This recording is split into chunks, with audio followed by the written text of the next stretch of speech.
Muy buenas tardes, muchachos. Vamos a terminar entonces las clases que les había prometido de este mes de abril. Entonces, la vez pasada empezamos con el tema de demanda, el artículo 82 del Código General del Proceso, y abordamos los tres primeros numerales, quedando en la mitad del cuarto. Hablamos del juez competente, hablamos de las partes y el requisito de la representación legal, y finalmente hablamos del derecho de postulación, es decir, la necesidad de tener abogado, y para ello nos fuimos al artículo 73 y siguientes, donde empezamos a hablar de todo lo relacionado con el poder. Y finalmente empezamos a abordar el tema el numeral cuarto, que habla de la pretensión procesal. Y para eso estuvimos en el artículo 88, que es la acumulación de pretensiones. Recuerden que la acumulación de pretensiones tiene 4 requisitos: que todas las pretensiones tengan el mismo juez, que tengan el mismo procedimiento, que no se excluyan entre sí. Todos esos 3 requisitos los abordamos en el video pasado, y nos falta el último requisito, que es el requisito de la conexidad. Recuerden que la conexidad significa que las varias pretensiones que usted vaya a introducir en su demanda deben tener un elemento común. Recuerden también que al principio de semestre establecimos que la pretensión procesal tiene sujetos, objeto y causa. Son los 3 elementos de la pretensión procesal. Sujetos, demandante, demandado y juez. Objeto es el petitum, lo que vos vas a pedir, el divorcio, la resolución, los alimentos. Y la causa son los hechos. Entonces, si usted va a introducir 2 pretensiones o más en su demanda, supongamos divorcio y alimentos al cónyuge culpable, usted tiene que determinar si esas 2 pretensiones tienen iguales sujetos o igual objeto o igual causa. Eso es lo que se llama conexidad, que ambas se conecten en alguno de esos elementos. ¿Qué dice la doctrina? Porque esto es un asunto doctrinal más que legal. Dice que mínimamente las varias pretensiones que usted vaya a acumular tienen que estar conectadas por los sujetos. Mínimamente el elemento común entre las 2 o las 1000 pretensiones que vas a introducir en tu demanda deben estar unidas por los sujetos. Por tanto, en ese caso hablamos de conexidad subjetiva. ¿Listo? Es decir, que el demandante y el demandado son iguales, pero no el objeto ni tampoco la causa. Sin embargo, puede existir una conexidad subjetiva parcial y puede existir una conexidad subjetiva total. ¿Qué significa eso? Que el objeto no es el mismo, el petitum no es el mismo, la causa, es decir, los hechos no son los mismos, pero una de las partes sí coincide, o el demandante o el demandado. Eso es lo que se llama conexidad subjetiva parcial. Es la mínima conexidad que debe existir. Esto es, para usted poder acumular varias pretensiones en su demanda, como mínimo debe existir la conexidad subjetiva. Es decir, que en las varias pretensiones o el demandante o el demandado es el mismo. Puede que el objeto no, puede que la causa no. Pero con que solo una de las partes sea la misma, usted ya puede meter eso en una misma demanda. Mientras que la conexidad total supone que las 2 partes, demandante y demandado, son los mismos en las 2 pretensiones. Hagamos un ejemplo. Suponga que A va a demandar a B porque le debe una letra de cambio de 10 millones de pesos. Suponga. ¿Listo? Y suponga que también B le debe un pagaré de, no sé, 100 millones. Suponga usted. Entonces, vamos a mirar si eso lo podemos acumular. Para eso te vas al 88 y estableces los 4 requisitos. ¿Mismo juez? Sí, porque es un juez civil. Recuerde que aunque la cuantía sea distinta, como usted suma el valor de las pretensiones, esto le va a dar menor cuantía y por tanto será un juez civil municipal, mismo juez. ¿Mismo procedimiento? Sí, porque son pretensiones ejecutivas, por tanto el proceso es ejecutivo. ¿No se contradicen? No, porque la acumulación es simple, como lo vimos la clase pasada, y por tanto ya vamos a mirar la conexidad. Para eso usted tiene que sacar los 3 elementos de ambas pretensiones. Entonces, ¿qué es lo que yo recomiendo? Como cuando uno aprende a manejar, despacio, ¿cierto? No lo haga de cabeza, saque el ejercicio en el papel y hágalo. Es decir, saque las pretensiones aparte, sáquele el esqueleto a las pretensiones. Entonces diga, pretensión número 1, pretensión número 2, ¿cierto? Entonces vamos a sacar los 3 elementos de cada pretensión: sujeto, objeto, causa, sujeto, objeto, causa. Entonces vamos a mirar y después a comparar. Entonces, sujeto demandante de la primera pretensión de la letra de cambio de 10 millones de pesos, A. ¿Quién es el sujeto demandado? B. El objeto, recuerde que el objeto responde a la pregunta ¿qué se pide? ¿Qué es lo que quiere A? El pago de la letra de cambio de 10 millones. Eso es lo que quiere. ¿Y por qué lo quiere? La causa responde a la pregunta ¿por qué? ¿Cuáles son los hechos? ¿Cuáles son las situaciones o las circunstancias de la vida que dan lugar a que él quiere ese pago? Pues el incumplimiento, ¿cierto? Entonces, el incumplimiento del pago de la letra de cambio de 10 millones es lo que genera que A solicite esa cancelación. Pretensión número 2, demandante A, demandado B.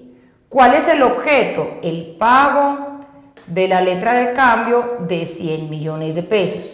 ¿Y cuál es la causa? El incumplimiento del pago de la letra de cambio de 100 millones de pesos. Entonces, cuando usted ya sacó el esqueleto de ambas pretensiones, compare y así va a determinar si es una conexidad subjetiva parcial o si es una conexidad subjetiva total. Entonces, empecemos. ¿La causa es la misma? No, porque en esta es un incumplimiento de una letra de 10 y aquí es un incumplimiento de una letra de 100. Son 2 incumplimientos distintos, por eso los hechos no son iguales.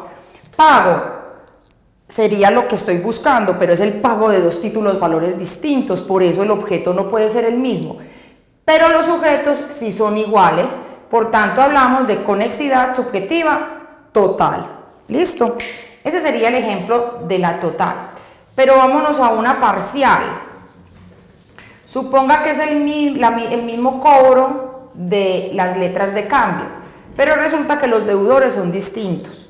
Entonces, suponga que A le prestó 10 millones de pesos mediante una letra de cambio a B y le prestó 100 millones de pesos por un pagaré a C, ¿cierto? Un pagaré de 100 millones. Entonces vuelva y haga lo mismo para usted determinar la conexidad. Entonces empezás, pretensión número 1, pretensión número 2, sujeto, objeto, causa. Sujeto de la demandante de la pretensión 1, A. De la pretensión 2, de la pretensión 1 el demandado, B. ¿Qué pide? Pago. ¿Pago de qué? De la letra de cambio de 10 millones. ¿Por qué lo pide? Pues por el incumplimiento de esa letra de cambio. Y aquí sería lo mismo, sujeto, objeto, causa, demandante A, demandado C, el objeto sería el pago del pagaré de los 100 millones y este sería el incumplimiento de ese pagaré. Compare y usted determina qué es lo que es igual y así puede encontrar la conexidad. Causa no es la misma, objeto no es el mismo y los sujetos solo es el demandante. Por tanto, hablamos de conexidad subjetiva parcial. Ni el objeto ni la causa. Al coincidir un solo de los sujetos procesales, usted ya puede meter eso en la misma demanda. Si no le da nada, no lo puede hacer, pero en este caso sí. Por tanto, hay acumulación de pretensiones. Sin embargo, ¿qué dice la ley? Es posible que coincidan los sujetos y el objeto, el demandante y el demandado, más la petición. Entonces, en ese caso, la conexidad se llamaría conexidad subjetiva objetiva. ¿Cierto? ¿Por qué? Porque coinciden demandante y demandado y objeto. En ese caso también hablamos de una conexidad parcial y de una conexidad total. Entonces, hay conexidad subjetiva parcial, objetiva. Y hay una conexidad subjetiva total, objetiva. ¿Cierto? Lo que es parcial y lo que es total es la coincidencia de sujetos, no del objeto, porque el objeto es uno solo. Los sujetos sí son dobles, ¿cierto? Demandante, demandado. Entonces vamos a ver el ejemplo. Suponga usted que A demanda a B en divorcio. ¿Listo? Y supongamos que es por malos tratos. En el momento del traslado de la demanda, B dice, señor juez, él está arguyendo que yo le pego, pero realmente él me fue infiel. Yo no le pegué, él se cayó por las escaleras y quien es infiel es él, A. Por tanto, el culpable del divorcio es A. Entonces, ¿qué es lo que hace B? Reconviene. Presenta una demanda de reconvención que se llama divorcio por infidelidad. Entonces, aquí hay dos demandas, hay dos pretensiones y tenemos que saber si las podemos tramitar ante el mismo juez dentro del mismo proceso. Entonces, vamos a hacer la historia de la conexidad. Pretensión número 1, pretensión número 2. Pretensión número 1, sujetos, demandante A, demandado B. ¿Qué pide A? El divorcio. ¿Y por qué lo pide? ¿Cuáles son los hechos? Por los malos tratos, ¿cierto? Listo. ¿De quién? De B para con A. De B para con A, malos tratos. La pretensión 2 sería sujeto, objeto, causa. Entonces, sujetos, demandante B, demandado A, que pide divorcio. ¿Y por qué? Por infidelidad. Entonces, haces la comparación. ¿La causa es la misma? No. ¿El objeto es el mismo? Sí. Vamos a pedir que se disuelva el vínculo, que se rompa el estado civil de casados, por tanto es el mismo. ¿Y los sujetos son los mismos? Sí, todos. No importa que estén en posiciones contrarias, ¿cierto? El orden de los factores no altera el producto, no importa. Es lo mismo que A aquí sea demandante, que aquí sea demandado. Son los mismos sujetos. Recuerden que la reconvención implica eso, un cambio de roles. Entonces aquí nos encontramos en este ejemplo, conexidad subjetiva total, objetiva. Pero vamos a ver este. Suponga que Z se muere. Z se muere. Cuando Z se muere, deja una casa como único patrimonio, ¿cierto? Y aparece B, que es su heredero, y entonces se inicia un proceso de sucesión donde se le adjudica a B la casa, con sentencia. Una vez B ya es el dueño, B le vende a C la casa en virtud de una compra-venta. ¿Listo? Al cabo de un año de la sentencia de sucesión aparece A. Porque A se acaba de enterar que es hijo de Z. Obviamente no es reconocido. A es hijo de Z porque su mamá le acaba de decir que su papá es el muerto y que tiene una casa que vale 1.000 millones de pesos. Entonces, ¿qué hace A? Va y lo busca a usted para que le solucione la vida. Quiere la mitad de esa casa, ¿cierto? Entonces, usted le dice, listo, vamos a mirar si eso lo podemos presentar en una misma demanda o no. Entonces, usted se va. ¿Y qué pide? En primer lugar, pide que A sea reconocido como hijo. Porque para poder acceder como heredero a unos bienes, primero tengo que ser hijo. Entonces lo que va a hacer A es demandar ¿a quién? Al muerto no, sino al hijo del muerto, o sea, a B. No va a demandar al muerto porque obviamente la capacidad termina con la muerte. Y por tanto ahí, pues obvio, ¿cómo lo vamos a demandar? Vamos a demandar a quien lo heredó. Y el único que lo heredó es B, por tanto demandas a B. En un proceso de declaración de paternidad, a quien se le va a hacer la prueba del ADN va a ser a B en caso de que no se pueda exhumar a Z, pero de todas maneras el demandado es B. ¿Cómo se llama este proceso? Un proceso de filiación, declaración de la filiación. Pero una vez yo pida que se me declare hijo, ¿qué voy a pedir? Que se me otorgue el derecho de herencia, el derecho real de herencia, o sea, que se me declare heredero. Por tanto, la segunda pretensión a pedir se llama petición de herencia. Es decir, que voy a buscar que se me declare heredero. ¿A quién demando? Pues también a B, ¿cierto? Me declaran heredero y como consecuencia de eso me dan la mitad de la casa. Pero B ya no tiene la casa. Entonces tengo que introducir una tercera pretensión que sería una pretensión reivindicatoria.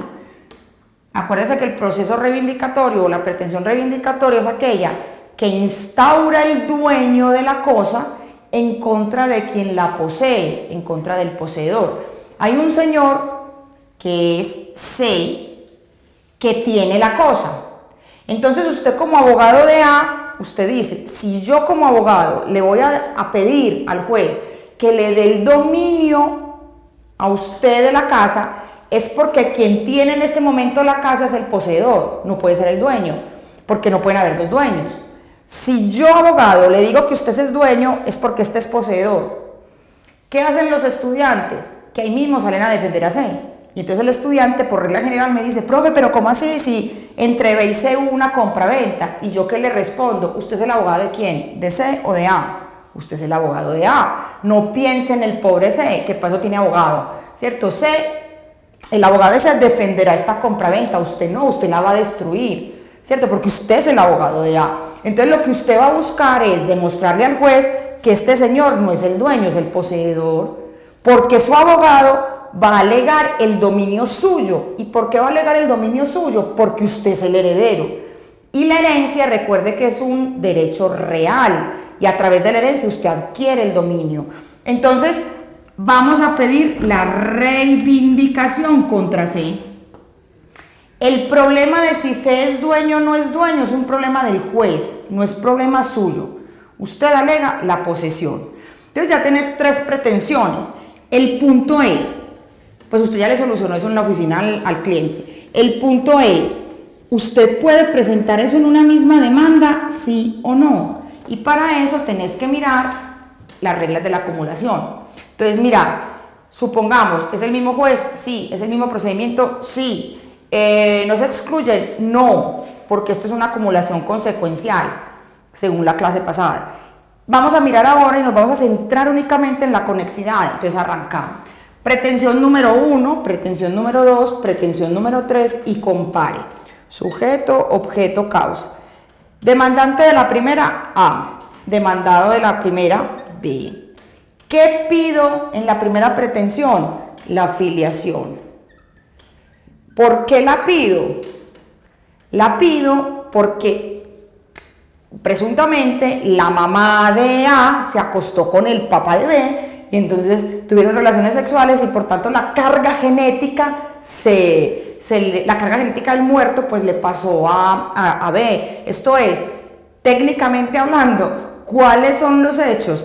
La procreación, ¿cierto? Para eso usted tiene que demostrar esas relaciones sexuales. ¿Cómo demuestra las relaciones sexuales?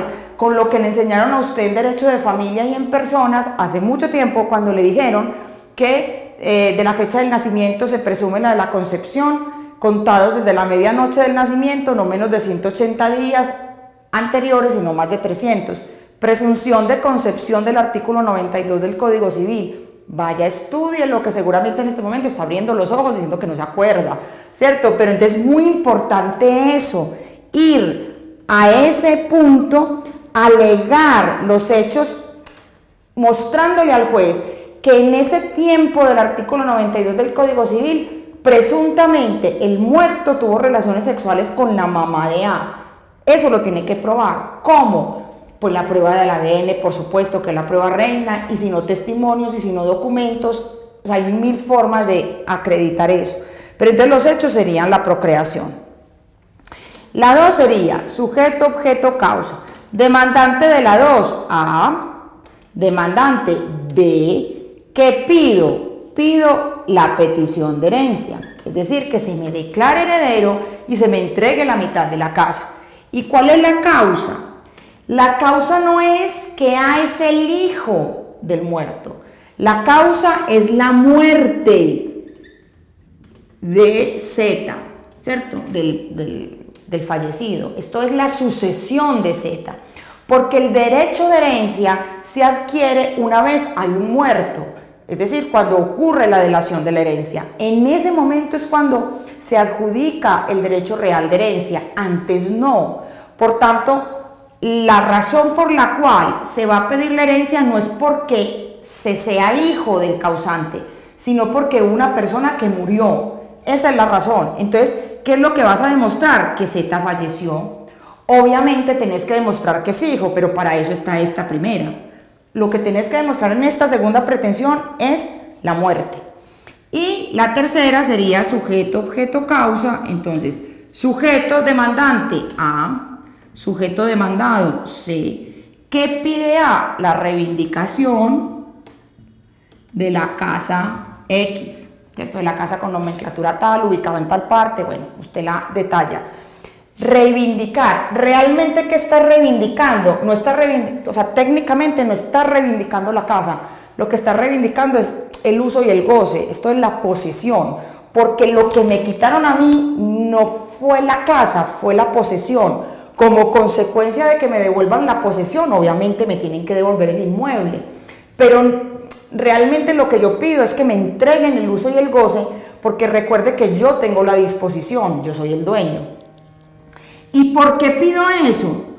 Por la posesión de C, porque yo estoy argumentando que C es un poseedor, esto es un sujeto que no reconoce dominio en mí, sino que él se cree el dueño. Por eso es que yo estoy pidiendo la casa.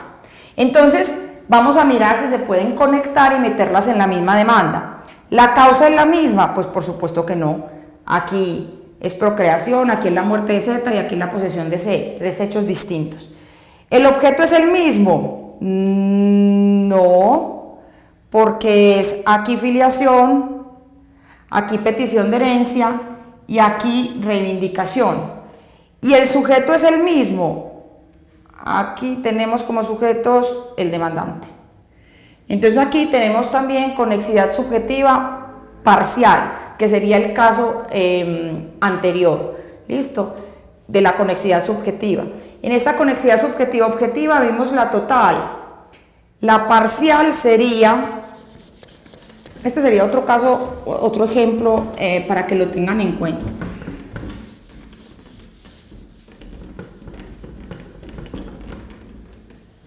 Y tenemos además otra conexidad que sería la causal. Les voy a dar, antes de explicar esa, el ejemplo de este ejemplo para que ustedes determinemos qué tipo de conexidad es. Suponga que A demanda a B en un reivindicatorio de la casa X. Cuando digo casa X, recuerden que ya lo he dicho en clase muchas veces, es que estoy estableciendo la nomenclatura y la dirección, pero como aquí no lo vamos a hacer, pues con X ya queda definido. Resulta que en mitad del proceso aparece C, y entonces se dice, señor juez, yo soy el dueño, no es A, yo. Entonces yo también pido la reivindicación. Recuerde que este sujeto, ya lo vimos en una de las clases pasadas, este sujeto se llama sujeto excluyente. Entonces entra un sujeto excluyente pidiendo la reivindicación de la casa X. ¿Cómo sabemos si el juez puede tramitar en el mismo proceso la demanda de ese excluyente, de ese sujeto C? Porque entonces vamos a mirar la conexidad. De la pretensión primera tenemos sujetos, demandante A, demandado B. ¿Cuál es el objeto? La reivindicación de la casa X. ¿Por qué? Por la pretensión de B. Pretensión del excluyente, sujetos, demandante C, demandados A y B. Miren que cuando el excluyente entra, y esto lo expliqué en una clase pasada, en el primer video, si no estoy mal, cuando se entra, C lo que busca es que ni le den la casa A ni le den la casa B, porque si él le está diciendo al juez que él es el dueño, es porque por exclusión está diciendo que estos dos son poseedores. Recuerde que la determinación de quién es el dueño le corresponde al juez en virtud de la prueba, pero en la demanda a este no le importa decir que estos dos son poseedores, esa es su verdad, y esa es la que establece en la demanda. Entonces, si yo digo que soy dueño, es porque estos dos son poseedores, por eso los excluyo. Entonces, ¿a quién demando? Los tengo que demandar a los dos. Objeto, reivindicación de la casa X, causa, posesión de A y de B. Entonces, miren, ¿la causa es la misma? No. ¿Por qué? Porque esta es la posesión de B, esta es la posesión de A y B, son dos cosas distintas. No es lo mismo los actos de señor y dueño que esté realizando B a los actos de señor y dueño que estos dos realicen. Son dos cosas distintas. El reivindicatorio es lo mismo, es decir, que el objeto es igual y los sujetos, solo la parte demandada aquí y aquí demandante y demandado son los mismos. No importa el rol que estén ocupando, son los mismos. El único diferente es C. Entonces, al haber uno distinto, hablamos de conexidad subjetiva parcial. Como el objeto es el mismo, conexidad subjetiva parcial objetiva y la causa es distinta. Entonces ya hemos visto 4 conexidades: conexidad subjetiva parcial, conexidad subjetiva total, conexidad subjetiva parcial objetiva, conexidad subjetiva total objetiva. Yo sé que esto puede ser muy enredado al principio. ¿Cuál es lo que usted tiene que hacer? Ejercicios. Es decir, coja el código, coja los diferentes procesos que existen a partir del artículo 360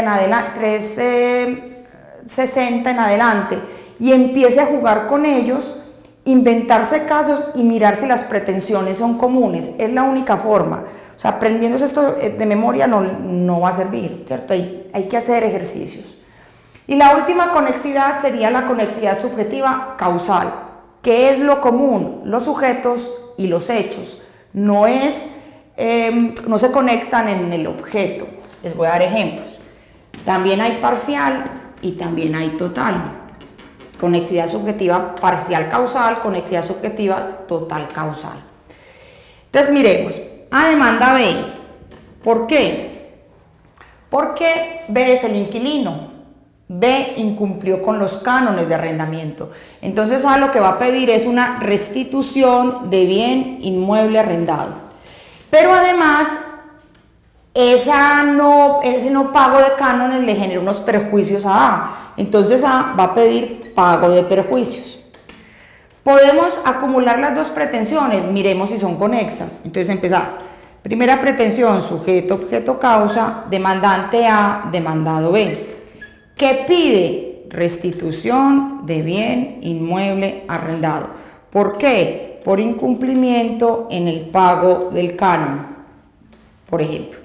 Pretensión 2, sujeto, objeto, causa, demandante A, demandado B, que pide pago de perjuicios. ¿Por qué lo pide? Por incumplimiento en el pago del canon. Entonces mira, causa la misma, objeto distinto, sujetos los mismos, conexidad subjetiva total, causal. Fácil. Y la última sería A y B demandan a C. ¿Por qué? Porque se los atropelló. De responsabilidad civil extracontractual. Supongamos que A va a pedir unos perjuicios de 10 millones de pesos. Esos perjuicios, recuerde que usted los tiene que detallar, morales, materiales, cesantes, pues todos, los detalla. Si no los detalla, no se los dan. Y B va a pedir unos perjuicios de 50 millones. ¿Podemos acumular eso? Miremos la conexidad. Primera pretensión, sujeto, objeto, causa. Demandante A, demandado C. ¿Qué pido? Pago de perjuicios de los 10 millones. ¿Por qué? Por el accidente de tránsito. Pretensión 2. Sujeto, objeto, causa. Demandante B, demandado C. ¿Qué pide? Pago de perjuicios de 50. ¿Por qué los pide? Por el accidente de tránsito. Entonces compara. El accidente de tránsito es el mismo, es decir, la causa es igual. El objeto son distintos. ¿Por qué? Porque son dos daños distintos, dos montos de perjuicios distintos. Y los sujetos, el único que coincide es el demandado, ¿cierto? Mira que aquí solo C coincidiría. Por tanto, hablamos de una conexidad subjetiva parcial, causal. ¿Listo? Entonces, digamos que hasta aquí sería el numeral cuarto del artículo 82.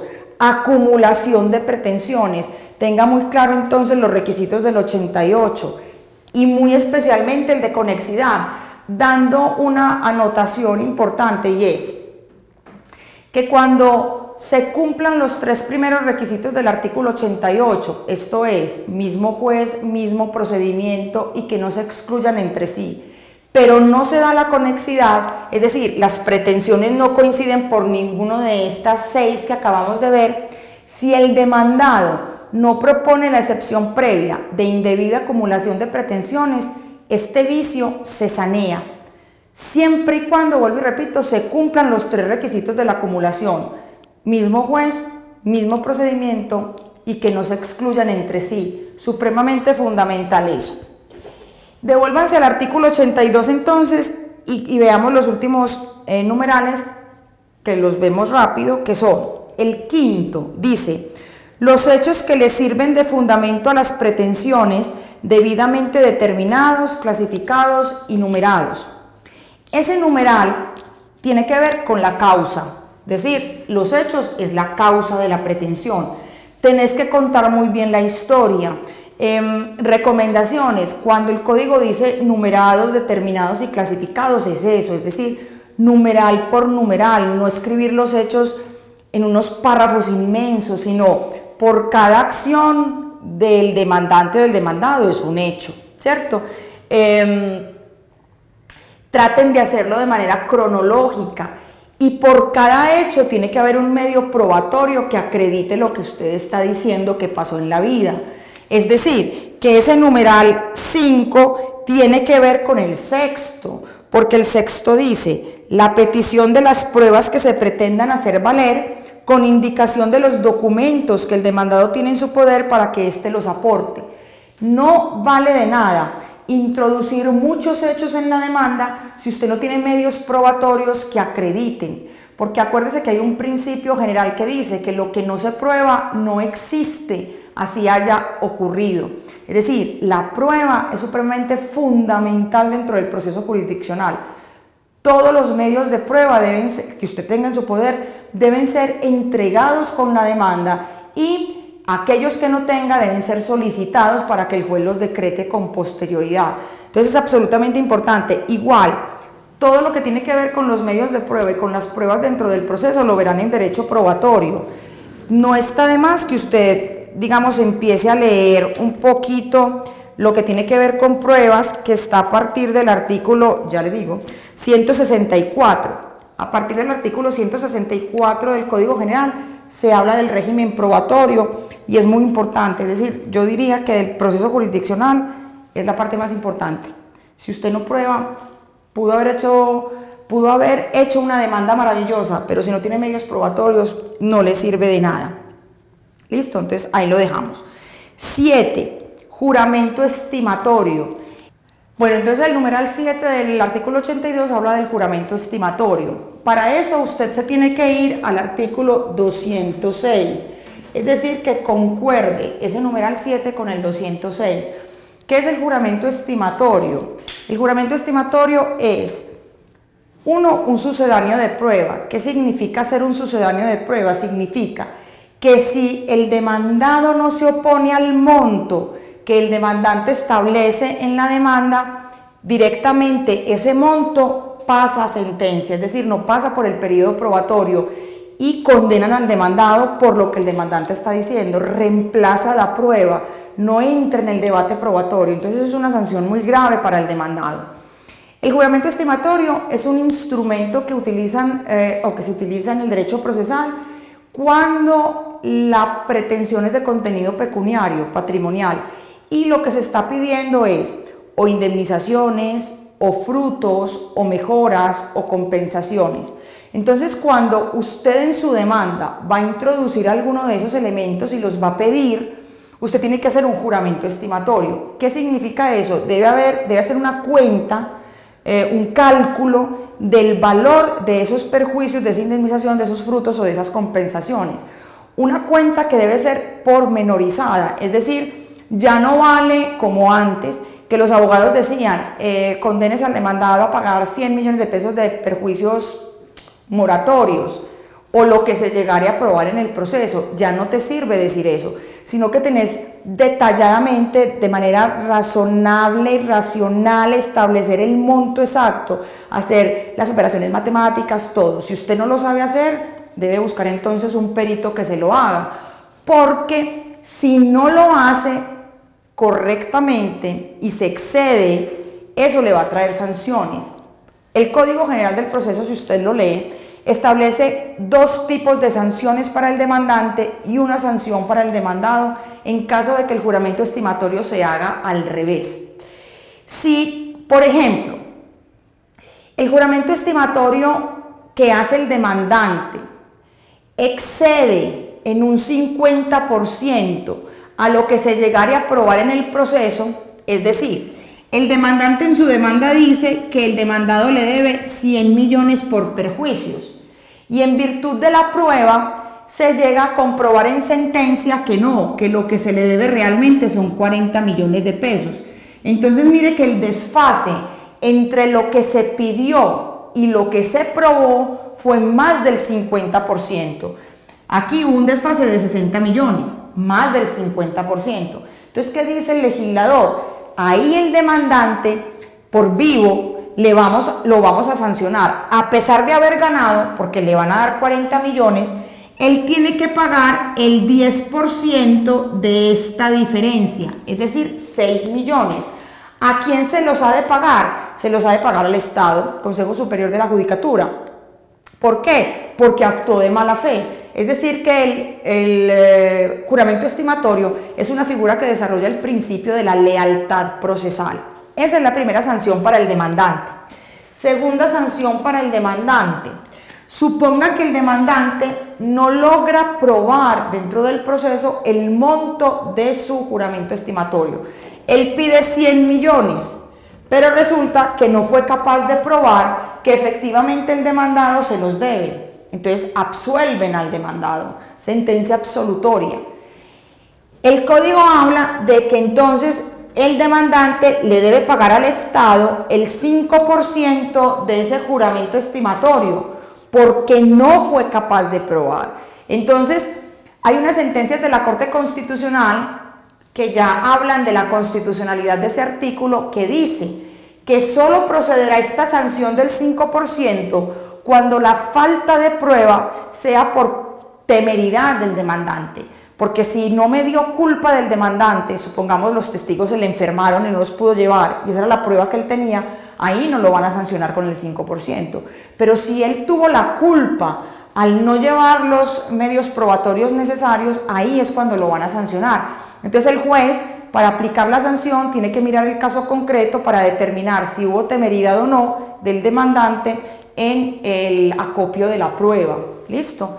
Y la sanción para el demandado es, como les decía al principio, que si el demandado no se opone en la contestación de la demanda, en el término de traslado, al juramento estimatorio, o se opone mal, esto es, no se opone de manera razonada, justificada, argumentada, entonces se va a tener por cierto el juramento estimatorio y no va a pasar a periodo probatorio, y eso es muy grave.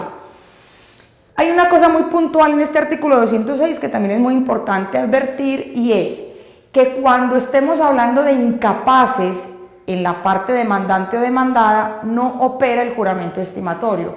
Estamos hablando de personas con debilidad manifiesta y por tanto no se les aplica las sanciones del juramento estimatorio a los incapaces. Y frente a los perjuicios morales no hay que hacer juramento estimatorio, porque ya hay un tope por jurisprudencia, Corte Suprema de Justicia y Consejo de Estado, que establecen los perjuicios morales. Y frente al lucro cesante tampoco, porque el lucro cesante es una proyección, todavía no se sabe realmente cuántos serán. Entonces, como no son ciertos a la hora de la demanda, ellos tampoco entran en la figura del juramento estimatorio. Entonces es importante que ustedes se lean todo ese artículo, ese 206, es más de lo que yo les estoy diciendo, léaselo con detalle. ¿Listo? Bien. Numeral 8 del Código General del Proceso, artículo 82, octavo requisito de la demanda, se llama fundamentos de derecho. Es decir, que en la demanda hay que colocar qué normas sustentan tu pretensión. Entonces colocar las normas sustanciales y las normas procesales.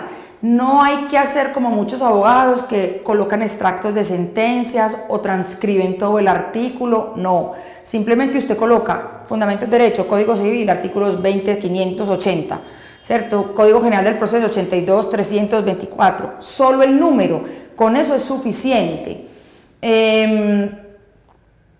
No son normas que obligan al juez. Si usted se equivoca al colocar las normas no pasa nada, porque quien sabe de derecho es el juez, no el abogado. Sin embargo, es un requisito que la ley establece que podríamos pues estar en contra de él. Yo no estoy de acuerdo, pero pues ahí está. El numeral 9 habla de la cuantía del proceso. Hay que colocar en un ítem un titulito en la demanda que diga cuantía y establecer si es mínima, menor o mayor, solo para los procesos de corte patrimonial. Y no hay que explicar nada, con un renglón salís, puedes decir, este proceso es de menor cuantía, ya, no hay que explicar, porque al usted haber determinado el juez, usted ya hizo ese análisis, no hay que contárselo al juez. Si usted se equivoca en la cuantía, es el demandado el que tiene que proponer la excepción previa, entonces aquí no hay que argumentar en absoluto.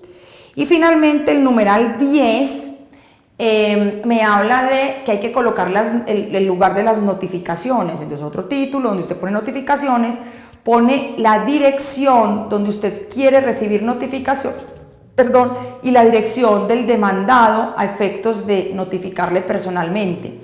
La notificación no tiene que coincidir con el domicilio, eso ya lo habíamos dicho cuando hablamos de competencia. Usted pudo haber puesto que el domicilio es Medellín y puede colocar que la notificación la va a recibir en Barbosa, no importa. La notificación simplemente es para efectos de recibir las decisiones del juez. Cuando usted es persona de derecho público, obligatoriamente tiene que poner el correo electrónico, porque como estamos en un sistema de justicia digital, presuntamente, que pues eso es mentira, pero el código sí está adscrito a eso, es posible que las notificaciones le lleguen por vía email. Si es persona natural, no necesita, no es obligatorio colocar la dirección electrónica. Si es persona, eso es un particular, pero es comerciante, sí es obligatorio colocar la dirección electrónica. O sea que los únicos que no tienen que colocar dirección electrónica son las personas naturales.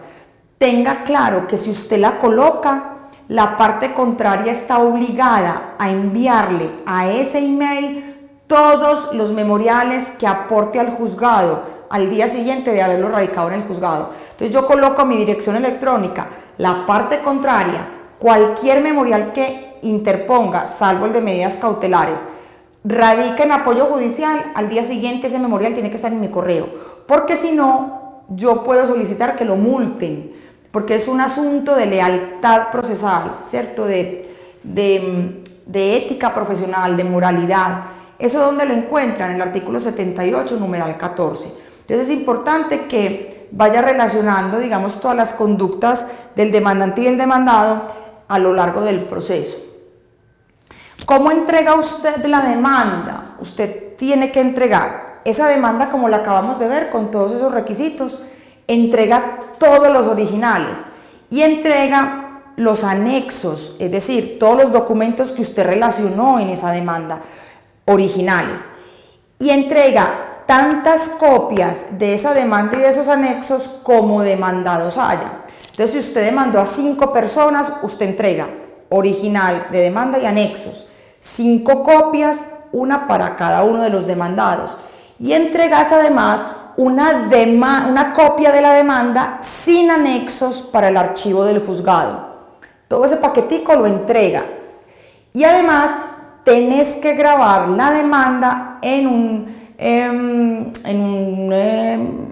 soporte de mensajes de datos. Normalmente nosotros los abogados grabamos eso en un CD. Entonces, demanda original, tantas copias como demandados haya, una demanda sin anexos para el archivo y una copia grabada en un CD.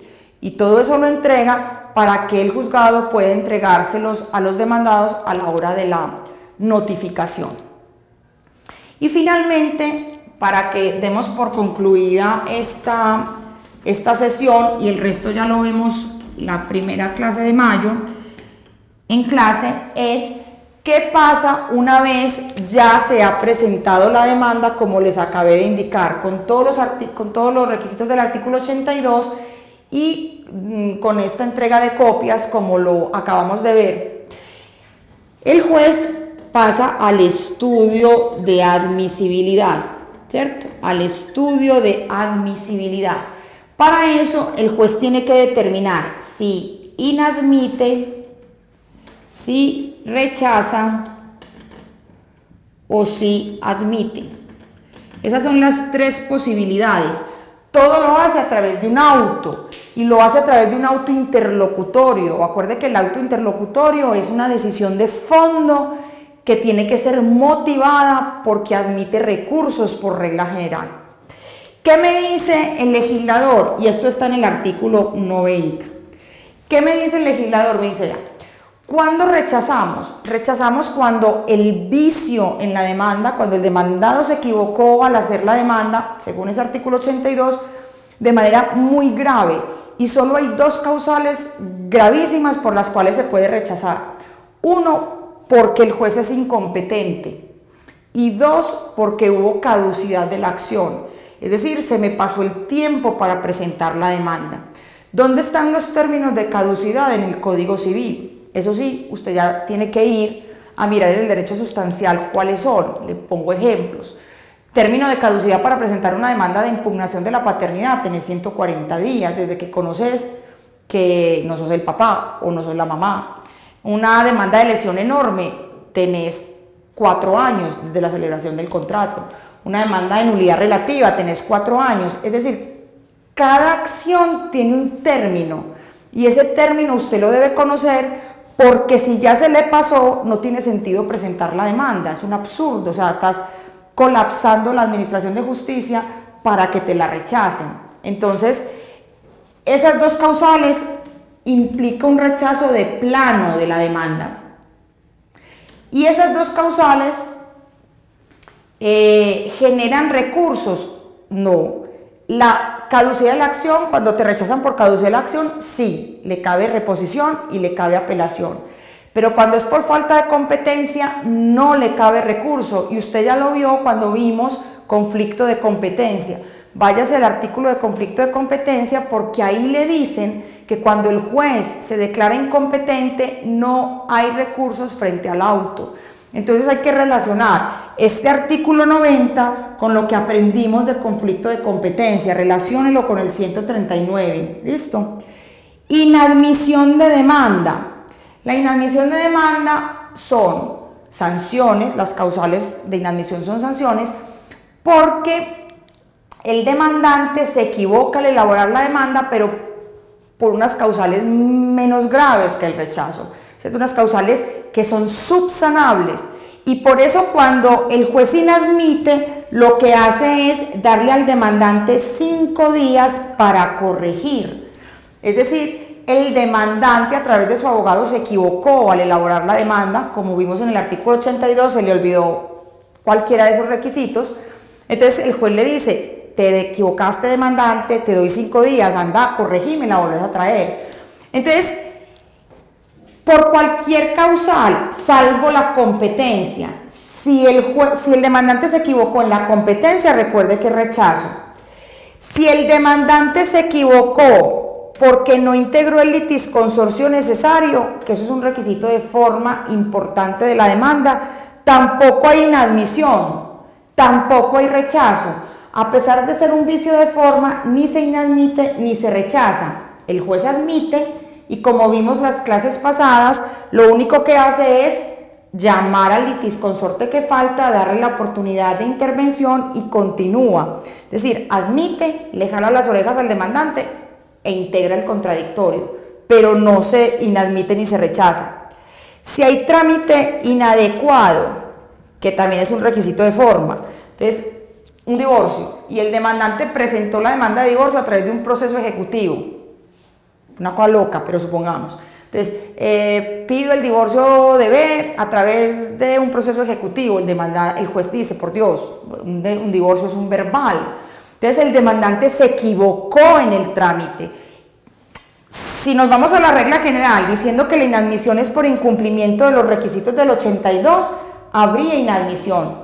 Pero es que la misma norma dice, cuando el demandante se equivoque en el trámite, el juez admite y le da el curso correcto a la demanda. Le jala las orejas al demandante, le dice, señor demandante, eso por un ejecutivo no es. Vamos a admitir, pero lo vamos a tramitar a través del procedimiento correcto, que es el verbal. O sea que este vicio de forma, este vicio en los requisitos que creación de la demanda tampoco es causal ni de inadmisión ni de rechazo. Cuando hay pacto arbitral, suponga usted que yo contrato con B una compraventa y en una cláusula del contrato de compraventa decimos, en caso de que usted y yo tengamos un conflicto en virtud del contrato, quien lo va a resolver es un tribunal de arbitramiento. Efectivamente tuvimos el problema. Entonces yo, en vez de ir al tribunal de arbitramiento, voy y demando ante la jurisdicción ordinaria. Ahí hay una falta de competencia, porque el juez competente es el equivalente jurisdiccional, tribunal de arbitramiento. ¿Eso es un requisito una violación a un requisito de forma de la demanda? Sí, falta de competencia. Pero el artículo 90 dice que cuando se viola el pacto arbitral no se inadmite la demanda ni se rechaza, sino que se admite. Y es el demandado, a través de excepción previa, quien debe alertar al juez de que se incumplió con la competencia. Si el demandado no dice nada mediante excepción previa, eso se sanea. Entonces fíjense que hay 3 vicios de forma que no dan ni inadmisión ni rechazo, sino que dan admisión. La inadmisión es irrecurrible, no le cabe recurso, nada, cero.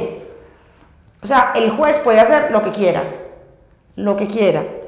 Un abogado amigo un día me dijo que le habían inadmitido la demanda que porque no había aportado el teléfono de la parte demandada y le inadmitieron. Requisito absurdo, eso no está allá. Allá dice que aportemos la dirección, el código, pero el teléfono, eso no es un requisito, eso lo inventó el juzgado, como muchas cosas que se inventan los juzgados. ¿Yo qué puedo hacer? ¿Apelar? No. ¿Interponer reposición? No, no puedo hacer nada. ¿Por qué? Porque es irrecurrible. Morirte de la rabia, ¿cierto? No hay nada que hacer, es irrecurrible la inadmisión. El rechazo, vuelvo y repito, solo se recurre cuando es por caducidad, cuando es por competencia, no. Y la admisión, si le cabe recursos de reposición a la parte demandada y apelación también, la parte demandante pues obviamente no va a interponer recursos porque pues le fue favorable. Y los recursos solo son para quienes les es adversa la decisión. Entonces este artículo 90 es muy importante. Por favor se lo leen todos. Me hablan de inadmisión, de rechazo y de admisión. ¿Qué es lo que vamos a ver a partir de la siguiente clase? Cuando se admite, ¿qué es lo que sigue en el proceso jurisdiccional? ¿Cierto? Entonces, ya a partir de la semana entrante, esta semana hay examen, lo saben, sería la primera semana de mayo que yo vuelvo a clase, ahí empatamos con la notificación al demandado y con lo que puede hacer el demandado, cómo va a contestar la demanda para dar por terminado el curso. Entonces, hasta aquí vimos lo que hizo el demandante. A partir de la clase siguiente vamos a mirar qué es lo que hace el demandado para que ustedes puedan entender y concatenar lo que les van a enseñar en Procesal General 2. ¿Listo? Mil gracias y nos vemos en clase. Chao.